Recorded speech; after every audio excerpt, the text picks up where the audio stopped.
Demanding a king was a real turning point for Israel. They started out as one big extended family, the descendants of just one man and his 12 sons, but by the time they left Egypt, they had numbered in the millions.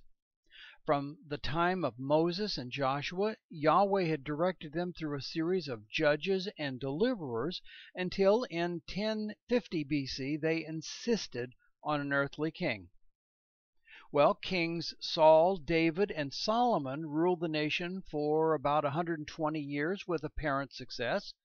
They consolidated power in a strong central government. They expanded and fortified the nation's borders.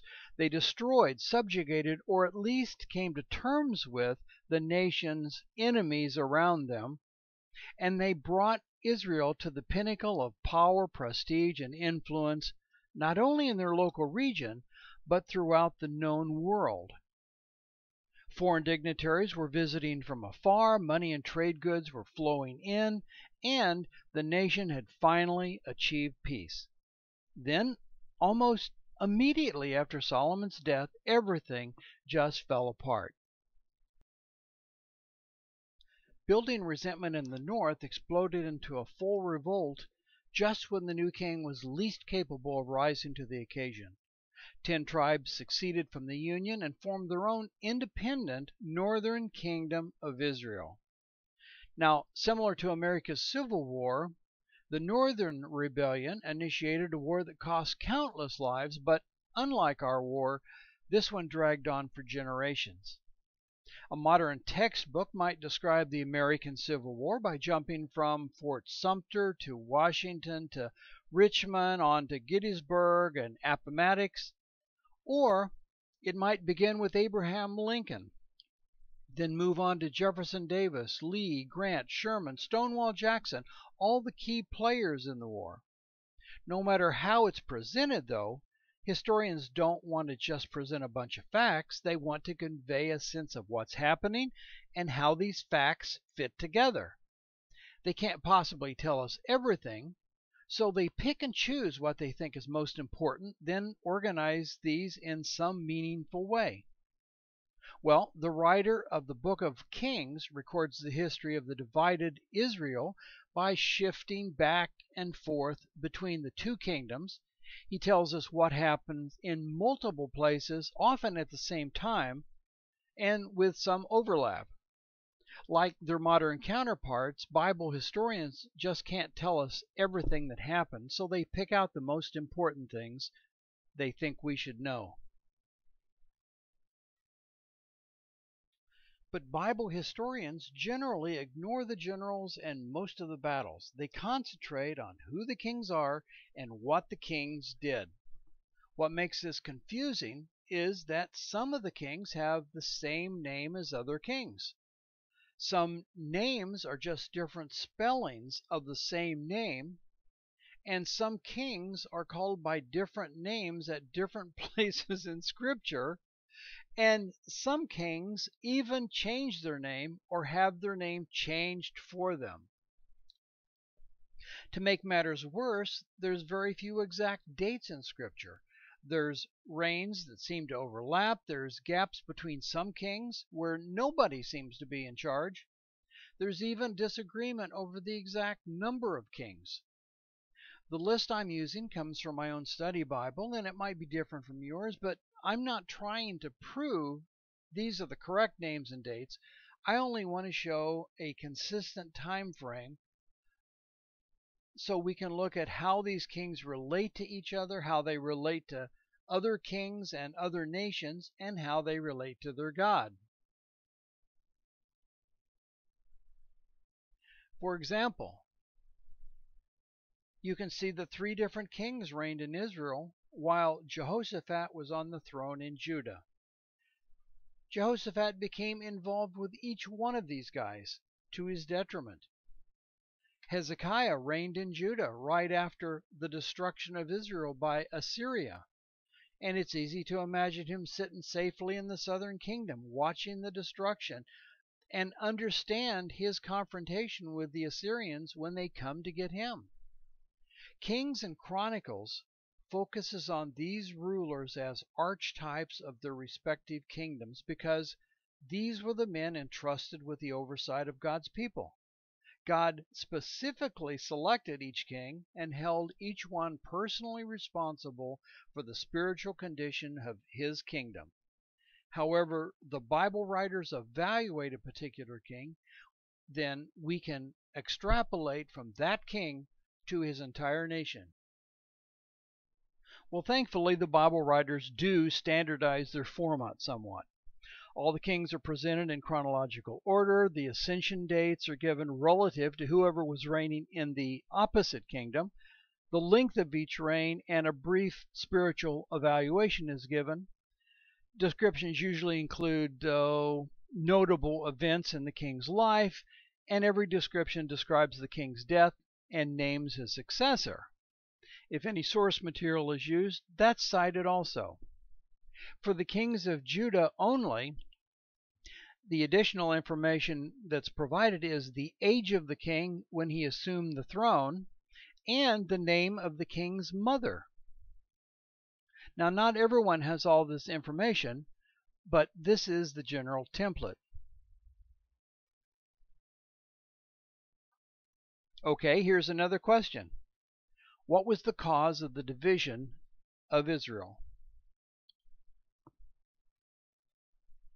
Was it Rehoboam's decision to raise taxes?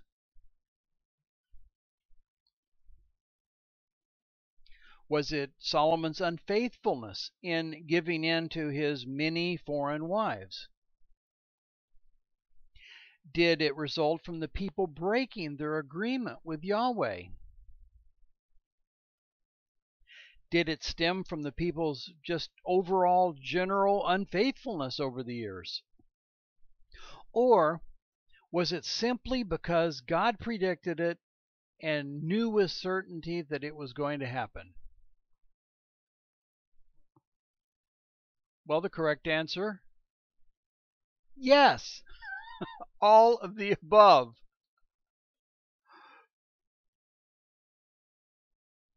The immediate cause of the breakup was Rehoboam's decision to ignore the good advice from his father's wisest counselors and follow the bad advice from his inexperienced friends. However, years before Rehoboam had a chance to make that fateful decision, Solomon did what was evil in the sight of the Lord.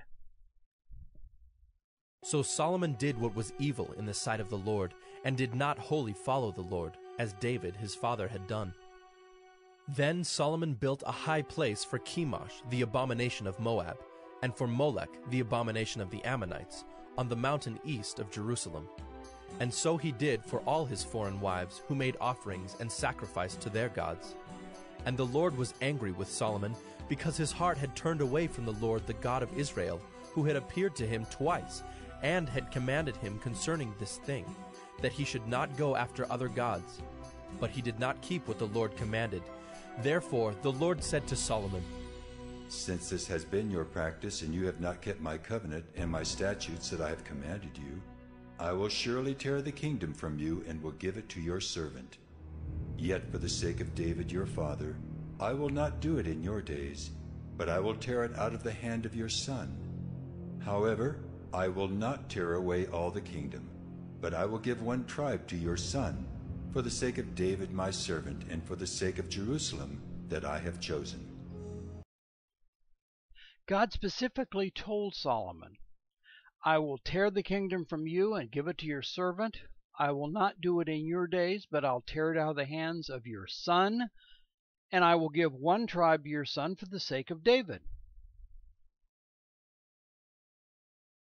But even before Solomon, the Hebrews had signed that contract with God on the banks of the Jordan River.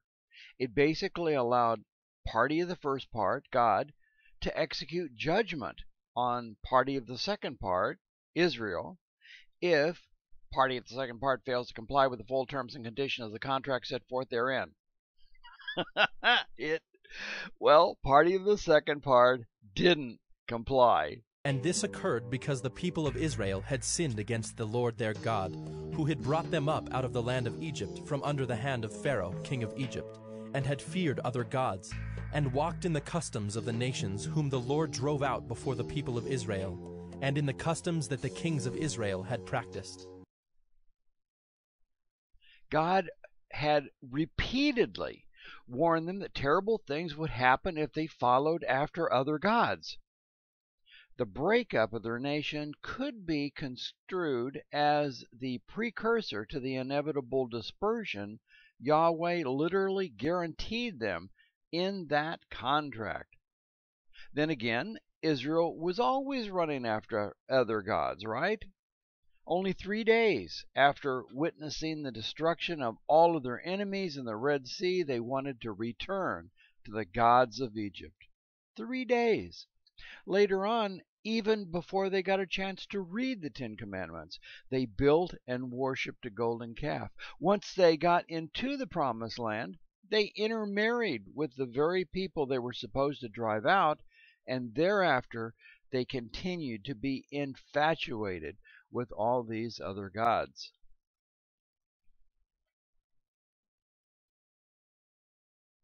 The chief god of the Canaanites was Baal. He was the storm god, the bringer of rain and fertility to the land. He was the son, supposedly, of the high god El, who created the heavens and the earth. And Baal worshippers celebrated his death and resurrection annually as part of their fertility rites. These ceremonies often included magic, male and female temple prostitution, and human sacrifice, all of which was supposed to assist Baal in his struggle against Mot, the god of death and the underworld. They supposedly aroused Baal's passions to make it rain on Mother Earth, represented as Baal's female consort, Asherah.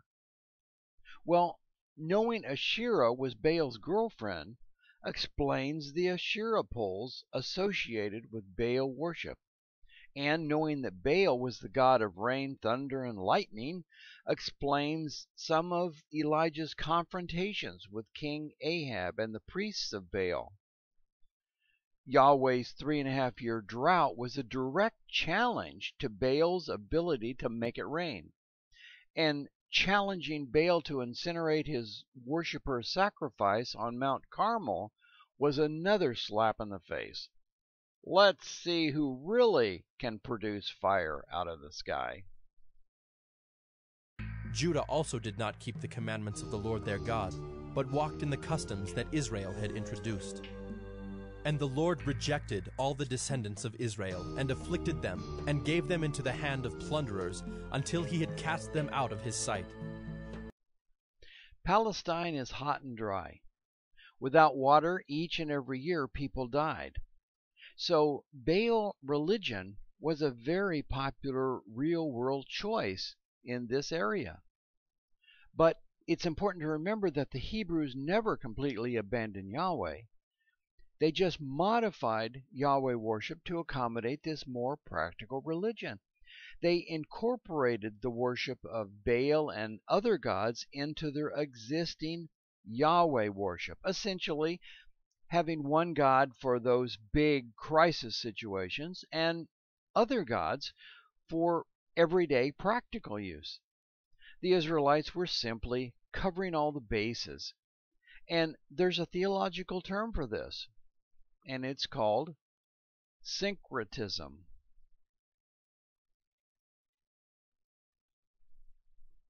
Israel had experienced Yahweh's mighty power in their deliverance from Egypt. Yahweh defeated the Pharaoh. He parted the Red Sea. He destroyed the walls of Jericho. He routed the Canaanite armies before them. The God of the patriarchs was a very powerful warrior. Who'd be stupid enough to turn their back on this kind of firepower? Yahweh would make a great neighbor to have in times of crisis, right? But the rest of the time he might not be so comfortable to live next to. The Hebrews decided that the storm god was much more to their liking, and you can see this drama replayed throughout the book of Judges. Israel is quite content living with their foreign gods until they're so oppressed they cry out for deliverance. But who do they call on?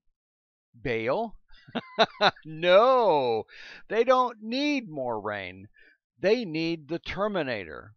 After Yahweh steps in and kicks butt, after the dust settles, after they're safe again, they settle down to their everyday life again, and within one generation they go back to their everyday gods again.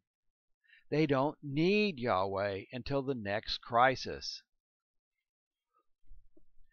The bottom line is that Baal worship denies Yahweh alone is the controller and sustainer of all life. Baal worshippers might give token acknowledgement to Yahweh on Sundays, or in their case, Saturdays, but serve other gods the rest of the week. Now, I'm not naming gods here, but Baal worship is not necessarily an extinct religion. People today are still trying to cover all the bases. Syncretism survives. Only the names of the gods have changed. So perhaps it was God's plan all along to build them up into a great nation, then break them apart, allow them to wallow in the results of their own unfaithfulness. Let them find out the hard way if some watered down imitation of Yahweh worship really works for them. Maybe then they'd finally quit trusting in those other gods. Syncretism just had to be eradicated, whatever the cost. The division and destruction of both kingdoms, the apparent loss of 10 tribes of Israel, 70 years of bondage for the other two, unimaginable poverty, sickness, suffering, and death. That was Yahweh's cure for the other God problem. Since the day the Jews walked back from Babylon, there's been absolutely no question about just how many gods there are. Through 350 years of incompetent but nonetheless ruthless kings, internal strife, civil war, frequent foreign invasion, very frequent, and finally complete destruction and dispersion, the Hebrews will completely lose their appetite for other gods. Well, next time we'll begin with the first king of the northern kingdom, Jeroboam. If you want to read the scripture beforehand, read 1 Kings 11 through 14 and 2 Chronicles chapter 10 before viewing. Okay? Thank you. Have a good day.